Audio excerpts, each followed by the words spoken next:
Hello everyone, welcome to success with Rai academy. आज है 26 जुलाई 2021 और 26 जुलाई के दैनिक जागरण के राष्ट्रीय संस्करण को आज की इस वीडियो में हम डिस्कस करेंगे। तो चलिए वीडियो को शुरू करते हैं। सबसे मेन हेडिंग जो दैनिक जागरण ने बनाई है वो है कि राष्ट्र प्रथम सदैव प्रथम के मंत्र से आगे बढ़ना होगा नरेंद्र मोदी। नरेंद्र मोदी ने कल मन की बात के 79वें कार्यक्रम में बोला है कि जिस तरीके से हम 75वीं वर्षगांठ मनाने की तरफ बढ़ रहे हैं, यानी कि आज़ादी की 75वीं वर्षगांठ अगले साल हम मनाएंगे, उसमें 12 मार्च से ही पूरे देश में अमृत महोत्सव कार्यक्रम की शुरुआत हो जाएगी। देखिए यहाँ पर लिखा गया है अमृत महोत्सव कार्यक्रम की शुरुआत 12 मार्च से ही हो जाएगी, क्योंकि 15 अगस्त को अगले साल हम 75 वर्ष पूरे कर लेंगे। उसके बाद अब इसमें यह बताया गया है कि आज़ादी के 75वें साल को साक्षी बनाने को जो सौभाग्य मानते हैं प्रधानमंत्री, उन्होंने बोला है कि इसकी शुरुआत सामूहिक राष्ट्रगान के साथ की जाएगी। इसके लिए सांस्कृतिक मंत्रालय राष्ट्रगान डाइटन नाम से एक वेबसाइट तैयार कर रहा है। इस वेबसाइट की मदद से कोई भी व्यक्ति राष्ट्रगान गाते हुए अपना वीडियो रिकॉर्ड कर सकता है और उसे वेबसाइट पर अपलोड कर सकता है। उन्होंने कहा कि लोगों को इससे जोड़ने के लिए विशेष अभियान चलाया जाएगा। सरकार की कोशिश होगी कि अधिक से अधिक लोग मिलकर राष्ट्रगान को गाएं और इस अभियान का हिस्सा बने। नेक्स्ट न्यूज पर आते हैं। नेक्स्ट न्यूज है कि आतंक पर पाक को ना मिले राहत, ब्लिंकन को समझाएंगे जयशंकर। देखिए अगले हफ्ते यानी कि इस हफ्ते मंगलवार को जो वहां के अमेरिका के विदेश मंत्री हैं एंटनी ब्लिंकन, वो भारत की यात्रा पर आ रहे हैं और ब्लिंकन का ये दौरा इस बात का प्रमाण है कि दोनों देशों के बीच शीर्ष स्तर पर लगातार संपर्क बना हुआ है और सहमति भी बनी हुई है। डोनाल्ड ट्रंप के शासनकाल में जो सहमति बनी थी वो अभी भी जारी है। इधर भारतीय विदेश मंत्रालय ने विदेश मंत्री एस जयशंकर और ब्लिंकन के बीच होने वाली द्विपक्षीय बैठक का एजेंडा तैयार कर लिया है। इसमें कोरोना महामारी के खिलाफ सहयोग बढ़ाने और हिंद प्रशांत क्षेत्र जैसे क्षेत्र की रणनीति को लेकर भी स्पष्टता लाने जैसे प्रमुख मुद्दे उठाए जाएंगे। इस वर्ष के अंत में क्वाड के चारों देशों के विदेश मंत्रियों की दूसरी बैठक होनी है। साथ ही शीर्ष नेताओं के बीच बैठक में क्वाड के तहत कोरोना वैक्सीन अभियान को लेकर जो फैसला हुआ था उसे भी आगे बढ़ाने को लेकर बात होगी। वर्ष 2022 में क्वाड देशों ने प्रशांत क्षेत्र के देशों में वैक्सीनेशन का फैसला किया है। अब ये क्वाड क्या है? देखिए क्वाड का फुल फॉर्म है क्वाड्रिलेटरल सिक्योरिटी डायलॉग, इसका फुल फॉर्म है और ये इसका मकसद जो है वो हिंद प्रशांत क्षेत्र में सहयोग बढ़ाना है। वैसे अगर देखा जाए तो क्वाड की स्थापना 2007 में हुई थी, लेकिन सक्रिय रूप से इसने पिछले 2 वर्षों में कार्य करना शुरू किया है। चतुर्भुज सुरक्षा संवाद, देखिए इसका हिंदी नाम है क्वाड, संयुक्त राज्य अमेरिका, जापान, ऑस्ट्रेलिया और भारत के बीच एक अनौपचारिक रणनीतिक मंच है जो कि सदस्य देशों के बीच अर्धनियमित शिखर सम्मेलन, सूचना आदान प्रदान और सैन्य अभ्यास द्वारा बनाए रखा जाएगा। नेक्स्ट न्यूज पर आते हैं। नेक्स्ट पेज है हमारा एडिटोरियल पेज। एडिटोरियल पेज में पहला आर्टिकल लिखा है नए मिजाज वाली न्यायपालिका और यह आर्टिकल लिखा है लोकतांत्रिक विषयों के विशेषज्ञ और वरिष्ठ स्तंभकार ए सूर्य प्रकाश द्वारा। इन्होंने यहाँ पर न्यायपालिका के किस तरीके से दुरुपयोग होता है या राज्य जो है कुछ कानूनों का किस तरीके से दुरुपयोग करती हैं उस पर यहाँ पर चिंतन किया गया है और न्यायपालिका उन लोगों को बचाने की भी कोशिश करती दिख रही है, उन कानूनों को भी बदलने की कोशिश कर रही है जो कहीं ना कहीं राष्ट्र हित में नहीं है, जिसका दुरुपयोग सबसे ज़्यादा होता है। इसके साथ ही मौलिक अधिकारों के बारे में बताया गया है और किस तरीके से लोग न्याय पर भरोसा करते हैं, न्यायपालिका पर भरोसा करते हैं, उसके बारे में इस आर्टिकल में बताया गया है। तो चलिए आर्टिकल को स्टार्ट करते हैं। देश की शीर्ष अदालत न्यायपालिका से जुड़े मूल अधिकारों के संरक्षण को लेकर निरंतर रूप से अपनी प्रतिबद्धता दिखाती आई है। वहीं राज्य और उनकी पुलिस आतंक विरोधी कानूनों की आड़ में ऐसे फैसले लेने पर तुली है जिसमें लोगों का जीवन जोखिम में रहता है। इस सिलसिले में यदि मुख्य न्यायाधीश एन.वी. रमन्ना सहित कुछ न्यायाधीशों की हालिया टिप्पणियों पर गौर करें तो प्रतीत होता है कि राजनीतिक विरोधियों को डराने या उनकी आलोचनाओं को खामोश करने के लिए राज्य सरकारें राष्ट्रीय सुरक्षा कानून यानी रासुका और ऐसे अन्य कानूनों का उपयोग नहीं कर पाएंगी। इतना ही नहीं, कोरोना महामारी जैसी आपदा के बीच शीर्ष अदालत ने यह भी स्पष्ट कर दिया है कि वह राज्य सरकारों के ऐसे फैसलों पर आंखें बंद करके नहीं रह सकती हैं। यानी कि अगर कोई राज्य सरकार किसी निर्दोष पर या किसी संगठन पर रासुका लगाती है तो न्यायपालिका सिर्फ मौन दर्शक बनकर नहीं रह सकती है। तो सबसे पहले हम ये जानते हैं कि न्यायपालिका क्या होता है। देखिए, न्यायपालिका की जो प्रमुख भूमिका है वो ये है कि कानून के शासन की रक्षा और कानून की सर्वोच्चता को सुनिश्चित करना।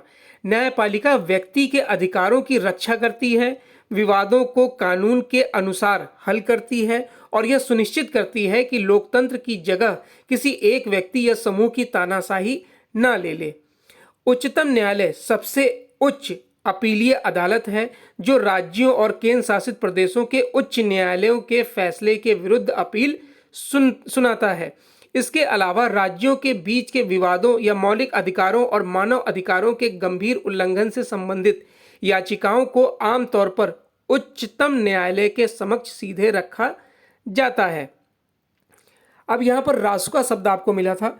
रासुका के बारे में जान लीजिए कि देश व राज्य की सुरक्षा या लोक व्यवस्था या सामाजिक सेवा पूर्ति को बाधित करने वालों की गिरफ्तारी का प्रावधान इसके अंतर्गत रखा गया है। देश व राज्य की सुरक्षा को बाधित करने वालों पर उचित कार्रवाई कर उनको दंडित करने का प्रावधान भी रासुका में है। इस अधिनियम के तहत देश व राज्य की सुरक्षा बाधित करने वाले व्यक्ति को अधिकतम 1 साल तक हिरासत में रखा जा सकता है। रासुका के तहत व्यक्ति को बिना आरोप तय किए बगैर 10 दिनों तक हिरासत में रखा जा सकता है। हिरासत में लिया गया व्यक्ति उच्च न्यायालय के सलाहकार बोर्ड के समक्ष अपील कर सकता है, लेकिन उसे मुकदमे के दौरान वकील की अनुमति नहीं है। राष्ट्रीय सुरक्षा अधिनियम 1980 यानी कि रासुका देश की सुरक्षा के लिए सरकार को अधिक शक्ति देने से संबंधित एक कानून है। यह कानून केंद्र और राज्य सरकार को गिरफ्तारी का आदेश देती है। आगे बताया गया है कि इस कड़ी में सुप्रीम कोर्ट ने मणिपुर के एक एक्टिविस्ट इरेंद्रो लिचोबाम की तत्काल रिहाई के आदेश दिए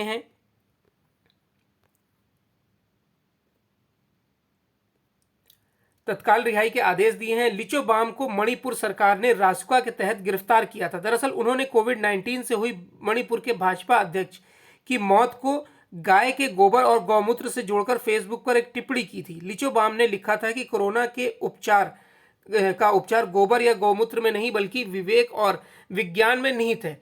इस पोस्ट के बाद वह गिरफ्तार कर लिए गए और करीब 2 महीने तक जेल में रहे। मीडिया में आई खबरों के अनुसार जब यह मामला सुप्रीम कोर्ट के समक्ष आया तो जस्टिस डी.वाई. चंद्रचूड़ और एम.आर. शाह की पीठ ने लिचोबाम की तुरंत रिहाई के आदेश दिए हैं। इसके बाद अब आते हैं हम कांवड़ यात्रा पर। कांवड़ यात्रा का मुद्दा भी खूब उठा, जिस पर अदालत ने स्वतः संज्ञान लिया। कांवड़ यात्रा में श्रद्धालुओं अमूमन हरिद्वार से गंगाजल लेकर सैकड़ों किलोमीटर तक अपने गंतव्य पर जाते हैं और वहां शिव मंदिर में गंगाजल से अभिषेक के साथ साथ यह यात्रा संपन्न होती है।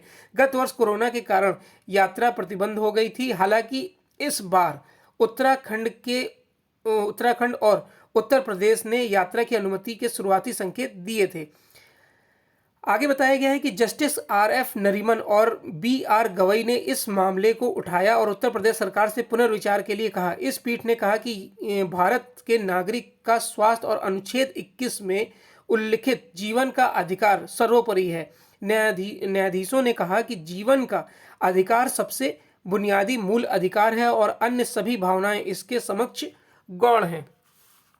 तो हमें अनुच्छेद 21 यहाँ पर जो आया है उसके बारे में जान लेते हैं कि संविधान में जीवन के अधिकार को मूल अधिकारों की श्रेणी में रखा गया है।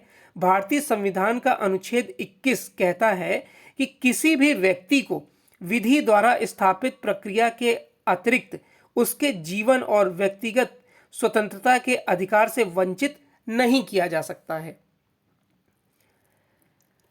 कुछ दिन पहले अमेरिकन बार एसोसिएशन द्वारा आयोजित एक कार्यक्रम में जस्टिस चंद्रचूड़ ने नागरिकों के मूल अधिकारों की रक्षा में सुप्रीम कोर्ट की भूमिका और दायित्व पर प्रकाश डाला। उन्होंने कहा कि आतंक विरोधी कानूनों सहित आपराधिक कानूनों का नागरिकों द्वारा की गई आलोचनाओं को दबाने या उनके उत्पीड़न में उपयोग नहीं किया जाना चाहिए। उन्होंने कहा कि जहां कार्यकारी और विधायकी कदमों से नागरिकों के मूल मानवाधिकारों का उल्लंघन हो, वहां संविधान के संरक्षक के रूप में सुप्रीम कोर्ट को आगे आना होगा।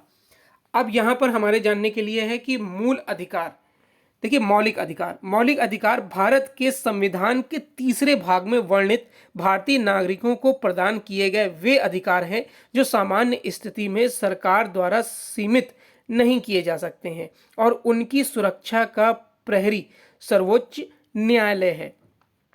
अब कितने मौलिक अधिकार हैं? भारत के संविधान में 6 मौलिक अधिकार प्रदान किए गए हैं। इसमें पहला है समता का अधिकार यानी कि समानता का अधिकार, जो अनुच्छेद 14 से 18 तक में वर्णित है। दूसरा है स्वतंत्रता का अधिकार, जो अनुच्छेद 19 से 22 में वर्णित है।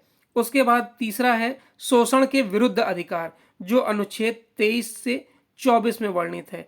चौथा है धर्म की स्वतंत्रता का अधिकार, कोई भी व्यक्ति किसी भी धर्म को अपने धर्म को स्वतंत्र रूप में मान सकता है। यह है अनुच्छेद 25 से 28 तक में उल्लिखित।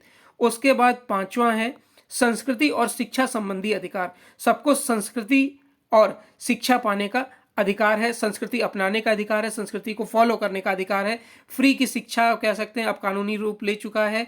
इन सब को अनुच्छेद 29 से 30 में बताया गया है। और छठा है संवैधानिक उपचारों का अधिकार, किसी को भी संविधान के तहत न्याय पाने का अधिकार है और यह दिया गया है अनुच्छेद 32 में। तो ये 6 मौलिक अधिकार हैं। आगे आर्टिकल में बताया गया है कि कुछ हफ्ते पहले एक अन्य कार्यक्रम में मुख्य न्यायाधीश एनवी रमन्ना ने भी इस संदर्भ में कहा था कि विद्वानों के अनुसार कोई कानून तब तक कानून के रूप में वर्गीकृत नहीं किया जा सकता जब तक कि वह न्याय और समानता के सिद्धांतों से आबद्ध ना हो। सशक्त स्वतंत्र न्यायपालिका के महत्व पर जोर देते हुए जस्टिस रमन्ना ने कहा कि न्यायपालिका को यह जिम्मेदारी मिली है कि वह सुनिश्चित करे कि जो कानून प्रवर्तित किए जा रहे हैं वे संविधान के अनुरूप हैं या नहीं। नेक्स्ट आर्टिकल है सुधारनी होगी पंचायती चुनाव प्रक्रिया, और ये आर्टिकल लिखा है जम्मू केंद्रीय विश्वविद्यालय में अधिवक्ता छात्र कल्याण प्रोफेसर रसाल सिंह द्वारा। देखिए आर्टिकल में बताया गया है कि उत्तर प्रदेश के उप मुख्यमंत्री केशव प्रसाद मौर्य ने हाल ही में कहा कि राज्य में अगली बार जिला पंचायत अध्यक्ष और ब्लॉक प्रमुख के चुनाव सीधे जनता द्वारा कराए जाएंगे। इस पर बाकी राज्यों को भी विचार करना चाहिए। उल्लेखनीय है कि अभी जनता द्वारा चुने गए जिला पंचायत सदस्य और क्षेत्र पंचायत सदस्य क्रमशः जिला पंचायत अध्यक्ष और ब्लॉक प्रमुख का चयन करते हैं। इन चुनावों में धन बल और बाहुबल का अत्यधिक दुरुपयोग होता है। इनमें सत्तारूढ़ दल के पक्ष में शासन प्रशासन की मशीनरी का भी बेजा इस्तेमाल होता है। इसलिए इन चुनावों के परिणाम वास्तविक जनादेश की अभिव्यक्ति नहीं होते हैं। वर्ष 2015-16 में उत्तर प्रदेश में तत्कालीन सत्तारूढ़ दल सपा ने जिला पंचायत अध्यक्ष की 75 सीटों में से कुल 63 सीटें और ब्लॉक प्रमुख की 826 सीटों में से 623 सीटें जीतकर नया कीर्तिमान बनाया था। 2010 में चुनावों में सत्तारूढ़ बसपा ने भी लगभग यही किया था। 2021 में हालिया संपन्न चुनाव में सत्तारूढ़ भाजपा ने जिला पंचायत अध्यक्ष की 67 सीटों और ब्लॉक प्रमुख की 648 सीटें जीतकर नया इतिहास रच दिया। पंचायत चुनावों में इतनी शानदार जीत हासिल करने के बावजूद डेढ़ साल के बाद हुए विधानसभा चुनाव में सत्तारूढ़ दलों का हश्र इतना बुरा क्यों होता है? इस आधार पर यह निष्कर्ष निकालना बहुत मुश्किल नहीं है कि चुनाव वास्तविक जनादेश में कितना अंतर आता है। यानी कि अगर अधिकारी आपको ही चुनना हो तो जाहिर सी बात है आप अपने करीबियों को चुनेंगे, लेकिन वही जब जनता चुनेगी तो अपने पसंद से चुनेगी। इसीलिए होता क्या है कि जब पंचायती जो ब्लॉक प्रमुख ये सब चुने जाते हैं, जिन्हें जिला अध्यक्ष चुनते हैं, तो इसमें क्या होता है कि घोर धांधली होती है और कहीं ना कहीं भेदभाव किया जाता है। इसीलिए अमुक पार्टी उस वर्ष जब सत्ता में होती है तो उसके कैंडिडेट ज़्यादा होते हैं, और जब विधानसभा चुनाव होते हैं तो वही पार्टी जिसने रिकॉर्ड जीत हासिल की हुई होती है विधानसभा चुनाव में हार जाते हैं। तो ये एक सबसे बड़ा ड्रॉबैक है या कमी है इस चुनाव की। अब ये पंचायती चुनाव क्या है, पंचायती राज क्या है, और इसमें क्या क्या बातें हैं। जिस तरीके से देश में 24 अप्रैल 1993 को 73वें संविधान संशोधन के परिणाम स्वरूप त्रिस्तरीय पंचायती राज व्यवस्था को संवैधानिक दर्जा प्राप्त हुआ था। पंचायती राज व्यवस्था को लागू करने की सबसे बड़ी वजह गांधी जी की ग्राम स्वराज की अवधारणा थी। गांधी जी की लोकतंत्र की अवधारणा में शासन प्रशासन का विकेंद्रीकरण अंतर्निहित था। तो हम अब जानेंगे कि पंचायती राज क्या होता है और 73वां संविधान संशोधन क्या है। देखिए, देश में पंचायती राज व्यवस्था की नींव राजस्थान में रखी गई थी।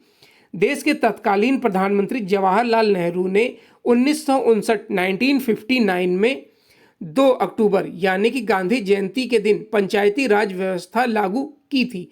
हर साल देश भर में 24 अप्रैल को राष्ट्रीय पंचायत राज दिवस मनाया जाता है। अब ये 73वां संविधान संशोधन कब लागू हुआ? देखिए, 73वां संविधान संशोधन अधिनियम 1992 तत्कालीन प्रधानमंत्री पीवी नरसिम्हा राव के कार्यकाल में प्रभावी हुआ। विधेयक के संसद द्वारा पारित होने के बाद 20 अप्रैल 1993 को राष्ट्रपति की स्वीकृति प्राप्त हुई और 24 अप्रैल 1993 में 73वां संविधान संशोधन अधिनियम लागू हो गया। 73वें संविधान संशोधन का अभिपालन करने वाला पहला राज्य मध्य प्रदेश था, और देश में पंचायती राज व्यवस्था की नींव जो रखी गई थी वो पंडित जवाहरलाल नेहरू द्वारा रखी गई थी। ये आपको बता दिया गया है। 1992 में 73वें संविधान संशोधन का मुख्य उद्देश्य पंचायती राज की त्रिस्तरीय व्यवस्था को अधिक से अधिक अधिकार प्रदान करना है। अभी तक आपने हमारे ब्लॉक में स्वशासन का इतिहास और स्वतंत्र भारत में पंचायती राज की विकास यात्रा में पढ़ा कि प्राचीन समय में स्वतंत्रता के बाद 1992 में किस तरीके से इसको लागू किया गया और मजबूत बनाने की इसमें कोशिश की गई। वर्ष 1993 में 73वें संशोधन द्वारा पंचायती राज व्यवस्था को संवैधानिक मान्यता मिली थी।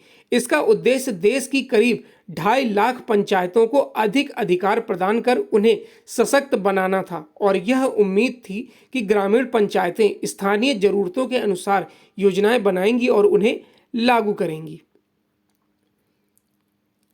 क्षेत्र पंचायत सदस्यों और जिला पंचायत सदस्यों की क्रमशः ब्लॉक प्रमुख और जिला पंचायत अध्यक्ष चुनाव में मतदान के अलावा कोई सक्रिय और व्यवहारिक भूमिका नहीं होती है। उनके पास कोई कार्यकारी शक्ति, बजट आदि भी नहीं होते हैं, इसलिए वे प्रमुख और अध्यक्ष चुनाव में प्रायः अपने मत को एक मुश्त रकम लेकर बेच देते हैं। सदस्यों की खरीद फरोख्त में करोड़ों रुपए लगाकर चुनाव जीते हुए प्रमुख और अध्यक्ष विकास की जगह अपने खर्च की भरपाई में जुट जाते हैं। इससे ये संस्थाएं भ्रष्टाचार के बड़े अड्डे बन जाती हैं। प्रधान सरपंच का चुनाव जनता सीधे करेगी। उनके पास कार्यकारी अधिकारी, वित्तीय शक्तियां और संसाधन होते हैं। उसका अपने निर्वाचकों के साथ सीधा संपर्क और उनके प्रति प्रत्यक्ष जवाबदेही भी होती है। इसी तर्ज पर क्षेत्र पंचायत और जिला पंचायत सदस्यों के चुनाव की जगह जनता द्वारा सीधे ब्लॉक प्रमुख और जिला पंचायत अध्यक्ष का चुनाव कराया जाना चाहिए। ब्लॉक के सभी प्रधानों को क्षेत्र पंचायत का सदस्य बनाकर और जिले के सभी ब्लॉक प्रमुखों की जिला पंचायत का सदस्य बनाकर क्षेत्र पंचायत और जिला पंचायत का गठन किया जा सकता है। इन चुनावों को राजनीतिक दलों के आधार पर नहीं लड़ा जाना चाहिए। ये चुनावों की अपनी प्रतिष्ठा से जोड़कर धन बल, बाहुबल और प्रशासनिक मशीनरी का दुरुपयोग करते हैं। इससे चुनाव की निष्पक्षता और पारदर्शिता बुरी तरीके से प्रभावी होती है। वे अपने धन बल और बाहुबल से दलों को प्रभावित कर विधानसभा और लोकसभा में टिकट पर दावेदारी करते हैं। राजनीति के इन गंदे नालों को बंद करने या इनकी चुनावी प्रक्रिया में तत्काल बदलाव करने की जरूरत है। ऐसा करके ही इन पंचायती राज संस्थाओं में जनता की वास्तविक भागीदारी सुनिश्चित हो सकेगी और लक्षित परिणाम प्राप्त होने की संभावना भी बनेगी। नेक्स्ट आर्टिकल है अमेरिका और अफगानिस्तान। देखिए, अमेरिकी विदेश मंत्री एंटनी ब्लिंकन की भारत यात्रा एक ऐसे समय हो रही है जब अफगानिस्तान में हालात तेजी से बिगड़ रहे हैं। यह अच्छा है कि अमेरिकी विदेश मंत्री की भारतीय नेताओं के साथ विभिन्न मुद्दों के अलावा अफगानिस्तान संकट पर भी बातचीत होगी, लेकिन यह बातचीत इस तरह होनी चाहिए कि इस संकट का कोई समाधान भी निकलता हुआ दिखे। ऐसा तभी संभव होगा जब अमेरिका द्वारा महसूस होकर किया जाएगा कि उसकी सेनाओं ने जल्दबाजी में अफगानिस्तान छोड़कर इस देश को तालिबान के हवाले करने का काम किया है। आज अफगानिस्तान जिन खतरनाक स्थितियों से दो चार है, उसके लिए एक बड़ी हद तक अमेरिका ही जिम्मेदार है। अमेरिका ने यह जानते हुए भी तालिबान के साथ एक ढीला ढाला समझौता किया कि वे अपने वादे पर खरे नहीं उतरेंगे। अंततः ऐसा ही हुआ। तालिबान अफगानिस्तान पर कब्जा करने की कोशिश में है। इस कोशिश के तहत वे दिल दहलाने वाली बर्बरता का परिचय देने में लगे हुए हैं। नेक्स्ट पेज पर आते हैं। नेक्स्ट पेज है हमारा बिजनेस पेज। बिजनेस पेज में जो पहली न्यूज है कि प्रधानमंत्री आवास योजना को नए सिरे से पेश करने की जरूरत। भारतीय उद्योग परिसंघ यानी कि CII ने प्रधानमंत्री आवास योजना को नए सिरे से पेश करने की वकालत की है। उद्योग संगठन ने रविवार को कहा कि PMAY को नए सिरे से पेश कर इसमें अनिवार्य रूप से सभी ऋणदाताओं के लिए कर्ज से जुड़े जीवन बीमा के प्रावधान को जोड़ने की जरूरत है। इससे यह सुनिश्चित हो सकेगा कि प्रमुख कर्जदार की मृत्यु होने या दिवंगता की स्थिति में भी सभी को घर प्रदान करने का लक्ष्य भटकेगा नहीं। भारत 2022 में अपनी आज़ादी के 75 साल पूरे कर रहा है। प्रधानमंत्री आवास योजना सभी के लिए घर का साकार सपना सुनिश्चित करती है। अब इसमें हमारे लिए जानने के दो पॉइंट हैं, एक CII क्या है और प्रधानमंत्री आवास योजना। तो सबसे पहले हम प्रधानमंत्री आवास योजना के बारे में जानते हैं कि प्रधानमंत्री आवास योजना भारत सरकार की एक योजना है जिसके माध्यम से नगरों में रहने वाले निर्धन लोगों को उनकी क्रय शक्ति के अनुकूल घर प्रदान करना है। सरकार ने 9 राज्यों में 305 नगरों एवं कस्बों को चिन्हित किया है जिसमें घर बनाए जाएंगे। इसका लाभ उन लोगों को मिलता है जो प्रधानमंत्री आवास योजना के तहत आवेदन करते हैं। योजना की शुरुआत 2015 में हुई थी। हालांकि बड़ी संख्या में ऐसे लोग भी हैं जिनको इसकी जानकारी नहीं थी और इसका लाभ नहीं उठा पाए। लाभार्थी, अब इसके लिए पात्रता क्या है? लाभार्थी या उसके परिवार के किसी सदस्य के नाम पर भारत के किसी भी भाग में कोई पक्का मकान नहीं होना चाहिए। लाभार्थी परिवार ने ना भारत सरकार के किसी सरकार या किसी हाउसिंग स्कीम से लाभ ना लिया हो। उसके बाद है कन्फेडरेशन ऑफ इंडियन इंडस्ट्री क्या है, यानी CII क्या है। देखिए, भारतीय उद्योग परिसंघ 1895 में स्थापित भारत की गैर सरकारी गैर लाभ उद्योग नेतृत्व तथा उद्योग प्रबंधित संगठन है। यह भारत की औद्योगिक विकास प्रक्रिया में एक सक्रिय भूमिका निभा रही है। इसका मुख्यालय नई दिल्ली में है। इसके अध्यक्ष TV नरेंद्रन हैं और इसकी स्थापना 1895 में हुई थी। नेक्स्ट न्यूज़ पर आते हैं कि अमेरिका और ब्राजील जैसे देश भारत के प्रमुख निर्यात बाजार। अमेरिका भारत का सबसे प्रमुख निर्यात बाजार बनता जा रहा है। इस साल जुलाई के पहले 21 दिनों में अमेरिका को 145.85 करोड़ डॉलर का निर्यात किया गया, जो पिछले साल के मुकाबले 49.32 करोड़ डॉलर अधिक है। वहीं जुलाई के पहले 3 सप्ताह में संयुक्त अरब अमीरात यानी UAE को 66.65 करोड़ डॉलर का निर्यात किया गया, जो पिछले साल की समान अवधि के मुकाबले 37.3 करोड़ डॉलर अधिक है। इन सब के बीच ब्राजील को होने वाले निर्यात में तेजी से वृद्धि हो रही है। इस साल जुलाई में ब्राजील को 21.25 करोड़ डॉलर का निर्यात किया गया, जो पिछले साल जुलाई के 14.4 करोड़ के मुकाबले अधिक है। ऑस्ट्रेलिया जैसे देशों में भी होने वाले निर्यात में काफ़ी वृद्धि हो रही है। वाणिज्य और उद्योग मंत्रालय के मुताबिक अगर वर्ष 2019 जुलाई में किए गए निर्यात की तुलना में वर्ष 2021 से किए जाए तो इस अवधि में सबसे अधिक वृद्धि इंडोनेशिया को होने वाले निर्यात में हुई है। नेक्स्ट है 3 सरकारी बैंकों के MD का कार्यकाल बढ़ाने की सिफारिश, और ये सिफारिश की है बैंक्स बोर्ड ब्यूरो ने यानी कि BBB ने। इसमें पंजाब नेशनल बैंक, और उसके साथ ही पंजाब नेशनल बैंक के साथ यूको बैंक, उसके बाद बैंक ऑफ महाराष्ट्र और भी इंडियन बैंक, इन सब के साथ 10 ऐसे सरकारी बैंक हैं जिनके अधिकारियों के कार्यकाल को बढ़ाने की बात की जा रही है। पंजाब नेशनल बैंक के प्रबंध निदेशक और सीईओ एस मल्लिका अर्जुन राव का 3 साल का कार्यकाल 18 सितंबर को समाप्त हो रहा है। वित्त मंत्रालय ने उनका कार्यकाल 31 जनवरी 2022 तक बढ़ाने की सिफारिश की है। अब ये BBB क्या है, यानी कि बैंक्स बोर्ड ब्यूरो क्या है? देखिए, बैंक्स ब्यूरो बोर्ड जो है वो एक ऑटोनोमस बॉडी है जो गवर्नमेंट ऑफ इंडिया के तहत कार्य करती है और सर्च और सिलेक्ट वैसे पर्सन्स को करती है जो पब्लिक सेक्टर बैंक में कार्य कर रहे हैं या public sector financial institution and public sector insurance companies में काम कर रहे हैं, और इनको सुधारने के लिए ऐसे व्यक्ति की आवश्यकता होती है जो उनका ठीक ढंग से प्रबंधन कर सके। तो ऐसे व्यक्ति का चुनाव करने के लिए ही बैंक्स बोर्ड ब्यूरो का गठन किया गया था। वर्तमान में इसके चेयरपर्सन हैं भानु प्रताप शर्मा, और इसकी जो स्थापना हुई थी 28 फरवरी 2016 को हुई थी, और ये मिनिस्ट्री ऑफ फाइनेंस यानी कि वित्त मंत्रालय के अधीन आता है। नेक्स्ट न्यूज है कि आरबीआई के बोर्ड में 9 गैर सरकारी निदेशकों की कमी। आरबीआई के केंद्रीय बोर्ड में 9 गैर सरकारी निदेशकों की कमी है। इनमें से 7 निदेशकों के पद ऐसे हैं जिन पर विभिन्न क्षेत्रों से जुड़े प्रसिद्ध लोगों का मनोनयन किया जाता है। केंद्रीय बोर्ड रिजर्व बैंक के गवर्नर की अगुवाई वाला निर्णय लेने का शीर्ष निकाय है। विभिन्न क्षेत्रों से जुड़े प्रसिद्ध लोग इसमें शामिल होते हैं। तो सबसे पहले तो हम इसमें जानते हैं कि आरबीआई क्या होता है। देखिए, आरबीआई जो है वो आरबीआई भारतीय रिजर्व बैंक अधिनियम 1934 के तहत इसकी स्थापना की गई थी। 1 अप्रैल 1935 को इसकी स्थापना हुई थी इस अधिनियम के तहत, और 1 जनवरी 1949 को इसका राष्ट्रीयकरण कर दिया गया था। पहले इसका मुख्यालय कोलकाता में था, फिर ये 1937 में इसका मुख्यालय कोलकाता से बंबई कर दिया गया। इसमें भारतीय रिजर्व बैंक के वर्तमान गवर्नर शक्तिकांत दास हैं जो कि 25वें क्रम के गवर्नर हैं। 4 डिप्टी गवर्नर होते हैं।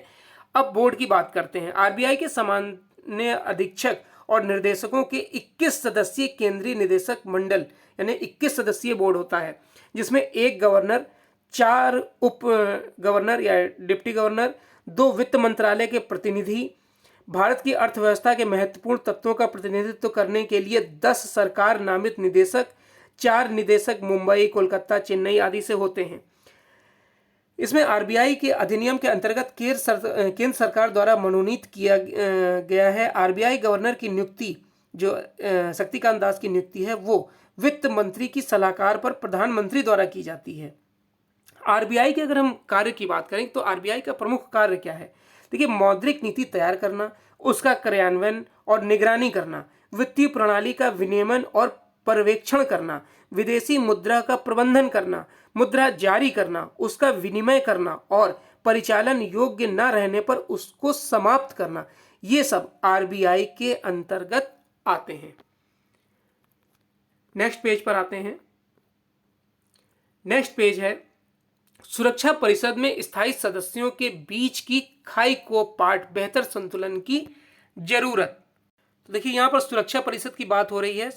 तो सबसे पहले हम सुरक्षा परिषद के बारे में जान लेते हैं कि संयुक्त राष्ट्र सुरक्षा परिषद संयुक्त राष्ट्र के 6 प्रमुख अंगों में से एक है, जिसका उत्तरदायित्व तो अंतर्राष्ट्रीय शांति और सुरक्षा बनाए रखना है। परिषद को अनिवार्य निर्णय लेने की घोषणा का अधिकार प्राप्त है। ऐसे किसी निर्णय को संयुक्त राष्ट्र सुरक्षा परिषद का प्रस्ताव कहा जाता है। इसका मुख्यालय न्यूयॉर्क, अमेरिका में है। इसकी स्थापना 24 अक्टूबर 1945 को हुई थी और इसका मूल संगठन जो है वो संयुक्त राष्ट्र है। संयुक्त राष्ट्र सुरक्षा परिषद संयुक्त राष्ट्र का सबसे शक्तिशाली निकाय है, जिसकी प्राथमिक जिम्मेदारी अंतर्राष्ट्रीय शांति और सुरक्षा कायम रखना है। इसकी शक्तियों में शांति अभियान का योगदान, अंतर्राष्ट्रीय प्रतिबंधों को लागू करना तथा सुरक्षा परिषद के प्रस्ताव के माध्यम से सैन्य कार्रवाई करना शामिल है। सुरक्षा परिषद संयुक्त राष्ट्र की अंतर्राष्ट्रीय एवं सुरक्षा संबंध सुरक्षा का प्रमुख अंग माना जाता है। अब आपको कमेंट बॉक्स के माध्यम से ये बताना है कि सुरक्षा परिषद के कितने स्थायी सदस्य हैं और उनके क्या नाम हैं, क्योंकि इससे पहले ये टॉपिक कई बार चर्चा में आ चुका है और बताया भी जा चुका है। तो अब आपकी जिम्मेदारी है कि आपने उसे कितना पढ़ा है, और अगर नहीं भी पढ़ा है तो भी आप सर्च करके उसको देखिए और बताइए। संयुक्त राष्ट्र में भारत के स्थायी प्रतिनिधि टी.एस. त्रिमूर्ति ने कहा है कि सुरक्षा परिषद में स्वतंत्र विदेश नीति वाले भारत जैसे विशाल देश का स्वागत हो रहा है। भारतीय राजनयिक ने कहा है कि सुरक्षा परिषद में स्थायी सदस्यों के बीच की खाई को पाटते हुए बेहतर संतुलन बनाए जाने की आवश्यकता है। ज्ञात हो, भारत अगले 2 साल के लिए सुरक्षा परिषद का अध्यक्ष बनने जा रहा है। संयुक्त राष्ट्र में भारत के राजदूत टी.एस. त्रिमूर्ति ने कहा है कि भारत जिम्मेदारियां उठाने से नहीं घबराता है। बतौर अध्यक्ष उसकी प्राथमिकता सुरक्षा परिषद के वीटो पावर वाले 5 सदस्य, अब ये मैं नहीं बताऊंगा, भारत को उनकी जो बीच की आपसी तनाव है उसको कम करने पर बताया गया है। भारत को 1 अगस्त को संयुक्त राष्ट्र सुरक्षा परिषद का अस्थायी अध्यक्षता हासिल होगी। संयुक्त राष्ट्र के 15 देशों वाली सुरक्षा परिषद में अस्थायी सदस्य के तौर पर भारत 2021-22 के दौरान अध्यक्षता करेगा। 2 साल के कार्यकाल में अगले साल दिसंबर में फिर भारत सुरक्षा परिषद की अध्यक्षता करेगा। नेक्स्ट न्यूज है कि तालिबान के युद्ध अपराधों की जांच कर रहा आईसीसी। अब ये आईसीसी क्या है? इंटरनेशनल क्रिकेट कंट्रोल बोर्ड नहीं, आईसीसी जो है वो इंटरनेशनल क्रिमिनल कोर्ट है, यानी कि अंतर्राष्ट्रीय आपराधिक न्यायालय। ये एक अस्थायी न्यायाधिकरण है जिसमें जनसंहार, मानवता के खिलाफ अपराध, युद्ध अपराधों और आक्रमण का अपराध के लिए अपराधियों के खिलाफ मुकदमा चलाया जाता है। अंतर्राष्ट्रीय न्यायालयों का जो मुख्य कार्य कानूनी विवादों का निपटारा करना है, अधिकृत संयुक्त राष्ट्र के अंगों और विशेष एजेंसियों द्वारा उठाए कानूनी प्रश्नों पर राय भी देना है। देखिए, अफगानिस्तान में तालिबान के कत्लेआम को मानवाधिकार संगठन द्वारा उठाने के बाद अंतर्राष्ट्रीय आपराधिक न्यायालय ने जांच शुरू कर दी है। तालिबान ने विशेष तौर पर कंधार प्रांत के पाकिस्तानी सीमा से लगे स्पिन बोल्डक शहर में निर्दोष नागरिक, महिलाओं व बच्चों की हत्या की है। यहाँ प्रांतीय अधिकारियों के रिश्तेदार, सेना और पुलिस के कर्मचारियों को पहले हिरासत में लिया गया, फिर गोली से उड़ा दिया गया। कुछ स्थानों पर तो सिर कलम करने की घटनाएं सामने आई हैं। 8 और 16 जुलाई को इस क्षेत्र में संघर्ष के दौरान तालिबान ने सरकार और सेना के जासूसों की खोज की और तमाम लोगों को मार डाला। ह्यूमन राइट्स वॉच की एसोसिएट डायरेक्टर पेट्रिशिया गोसमैन ने कहा है कि तालिबान आतंकियों ने वहां 300 लोगों को हिरासत में लिया और अज्ञात स्थान पर ले गए। अब इस बात की आशंका है कि तालिबान यहां और भी ज्यादा खून खराबा कर सकता है। तो ये आज का यानी 26 जुलाई 2021 का दैनिक जागरण का राष्ट्रीय संस्करण था। आई होप आपको वीडियो अच्छा लगा होगा। अगर वीडियो अच्छा लगा हो तो लाइक और शेयर कर दीजिएगा। वीडियो देखने के लिए धन्यवाद।